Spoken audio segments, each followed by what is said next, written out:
Hey everybody, sitting in my new pickup. I wanted to tell you about all this because it's kind of funny. Um, if you know me, I don't have pickups. No pickups. I like SUVs. Always liked SUVs. Like the Murano. Like that. I had a couple Rogues and a Murano.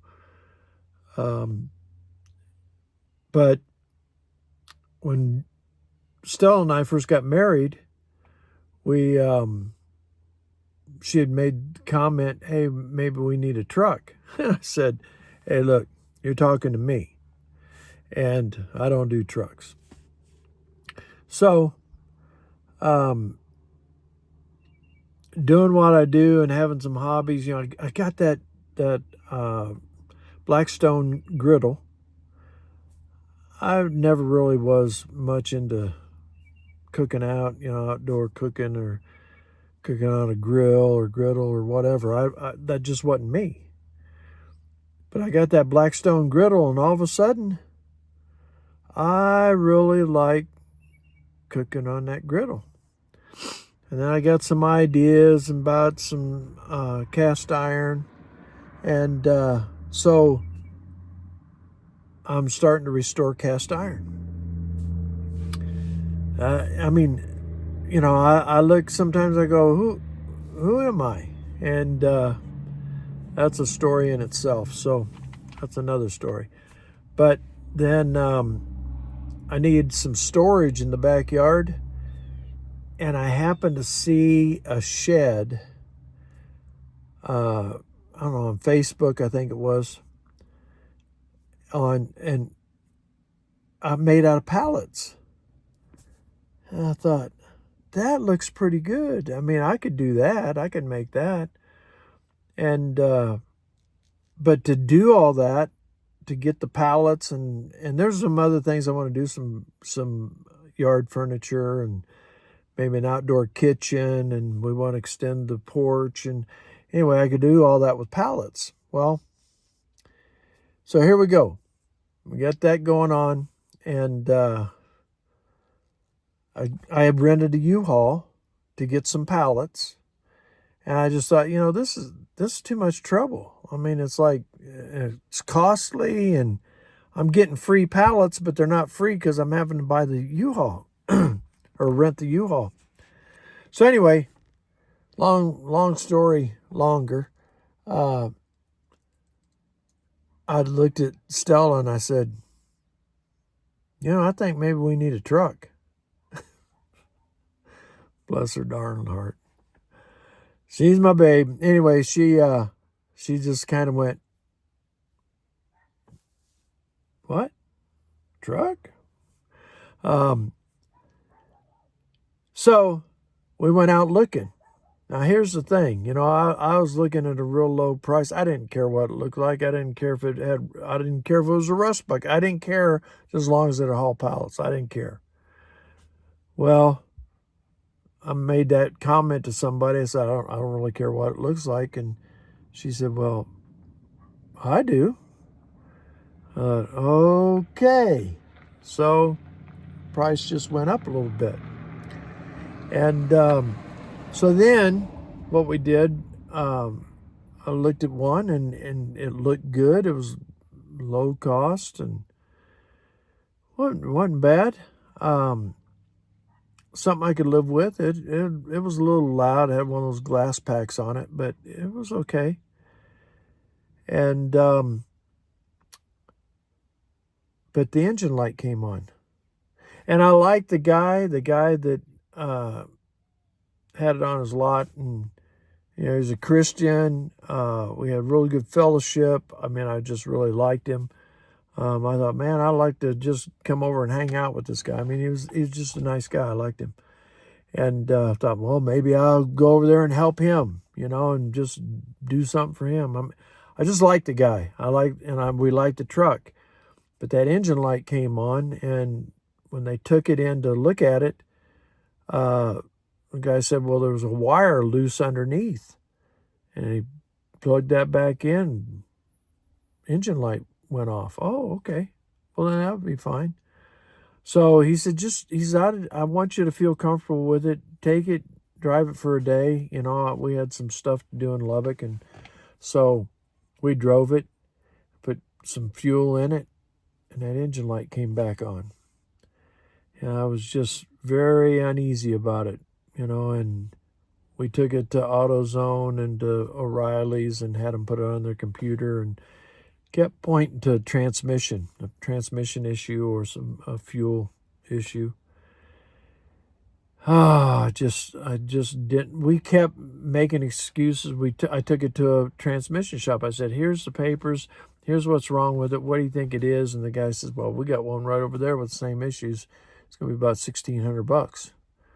I'm going, okay, so we could fix that. And so we kept talking about, you know, hey, it's because we liked the truck. We liked Zach. And we was trying to make excuses to get it, and just didn't know. Couldn't get over, because if it's that much for that, then what else is lining up to be next? How many more things are we gonna have to fix on it? And it was an older model. I think it was a 2005, something like that. So I mean, it was a 2004, because it was 20 years old. 20 years old. But it was in good shape other than the engine light on. And so his dad has a lot and had some vehicles on it. Had a nice Tundra. And then he told me, he says, you know, it's a little bit more. But I thought, well, pay a little bit more. And it was a 2013. And it was nice, you know. And I mean, we went over to see it and liked it. Looked at a couple others. They just, no. No. So I'm thinking, well, and all this, I wasn't going to trade in my Rogue. But I thought, well, if we're going to get something, I want it nice.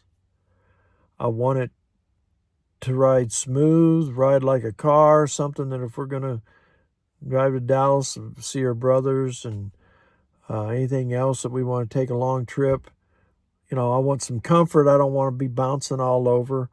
I want a good ride, and I could trade in the Rogue. And that way we could go a little higher price on the vehicles. And anyway, so we looked at one on the McGavick lot there, and any of you that are around Lubbock, I bought my last 4 vehicles at McGavick, and I've loved them. Got a good deal.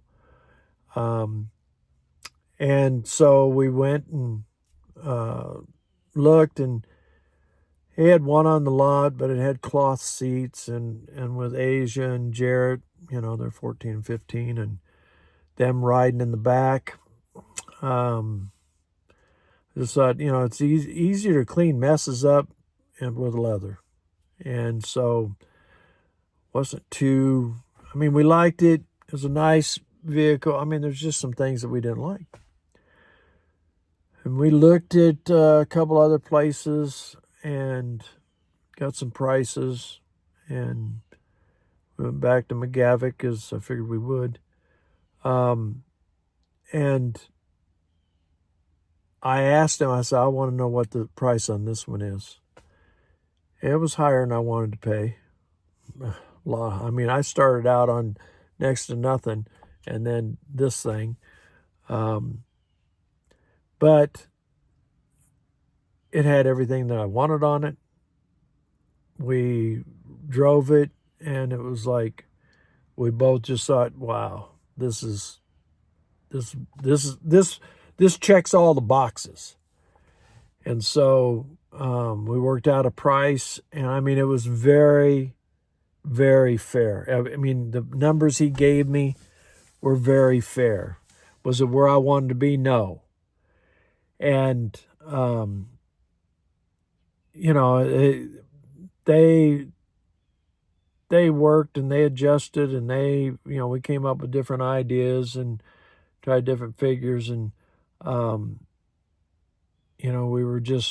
we were right there. And I mean, I can't say that it wasn't a good deal, because it was. All the numbers he showed for this vehicle and matched my numbers. I mean, when they came out, first off, this is how much. Yeah, I mean, that's what I had planned and figured. And then for my vehicle, the numbers he came out with is right on. I mean, it was right there.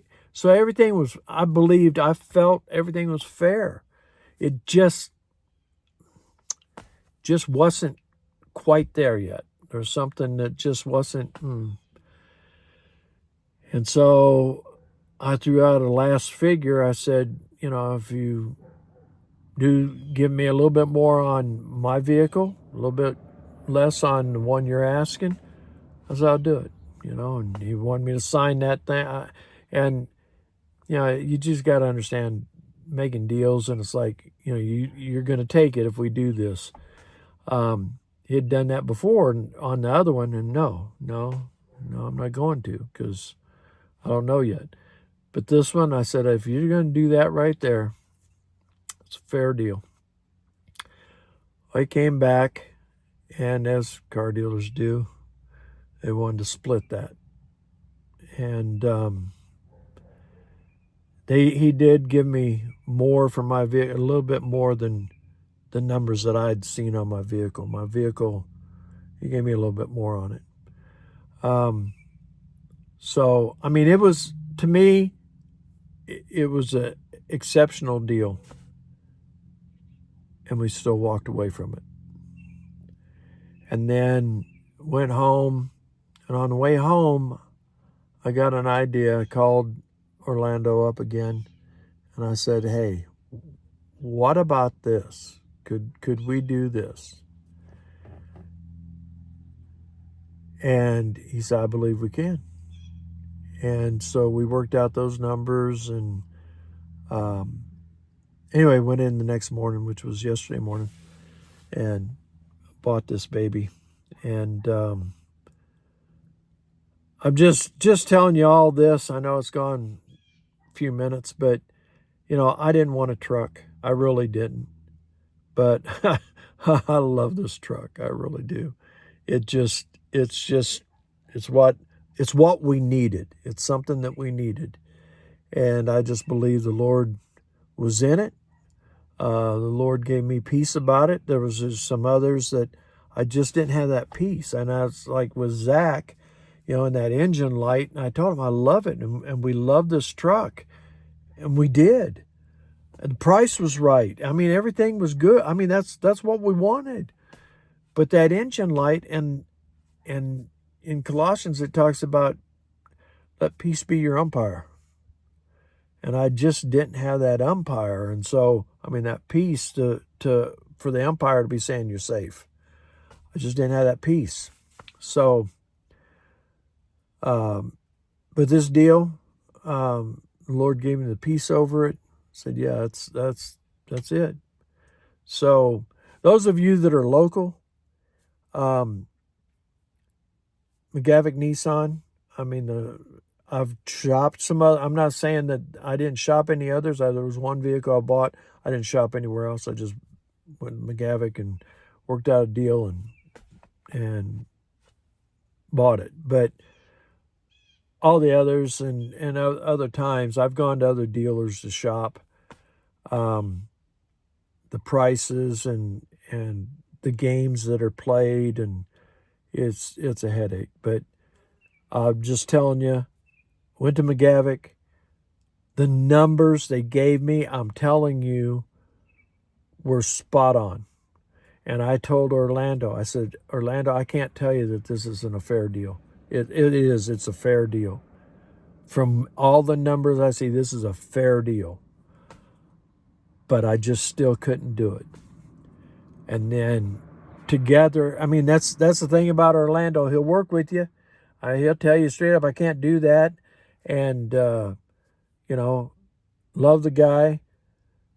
but together he had said something earlier, and so when I was driving home, I just went back to that because I didn't think that was really an option. And so we talked a little bit about that, and we made it work. So anyway, here we are. I'm in a truck. So those of you that know me and know that I don't drive trucks, I'm driving a truck now. I'm cooking outdoors on my griddle. I'm restoring cast iron, and I'm building furniture and storage sheds. I may build a garage back there. I don't know. We're talking about different things. Outdoor kitchen. Anyway, that's me, and Jesus is Lord. Keep in mind, Jesus is Lord. And everything I do, I want to do for his glory and his honor. And I want the peace that only he can give. And so when we go out, just understand that where God guides, he provides. And there's things that you might think you need. There's things that you might think you want. But if he's not giving you the peace about it and it's not there, then you don't need it and you probably shouldn't want it. Just accept what he's going to do for you and go with it. Where he guides, he provides. Hold on to that. Don't let go of that. There's some other issues. If you look on my Facebook page, you'll see some things about people thinking that government, you need credentials from the government to be legitimate. I'm telling you, the legitimacy that we need comes from God. There's going to be some that see what I'm saying, understand what I'm saying, accept what I'm saying, accept the anointing that God has put on me. And there's some that are going to say, oh, no. There's nothing I can do about that. I've come to the point over the years to understand without him, we can do nothing. With him, there's nothing that can hold us back. And like with Gideon thought he needed a big, huge army because he couldn't do it by himself. The Lord brought him down to 300 men. 300. And he conquered with so much less. Without God, you can't do anything. So understand that Jesus is Lord. He's going to take care of everything. He's going to give you the legitimacy. He's going to give you the authority. He's going to give you the anointing. It's all him. Without him, we can do nothing. So just be strong, be courageous, walk in what he's telling you to do, and where he guides, he'll provide. May God bless you and make you a blessing to others.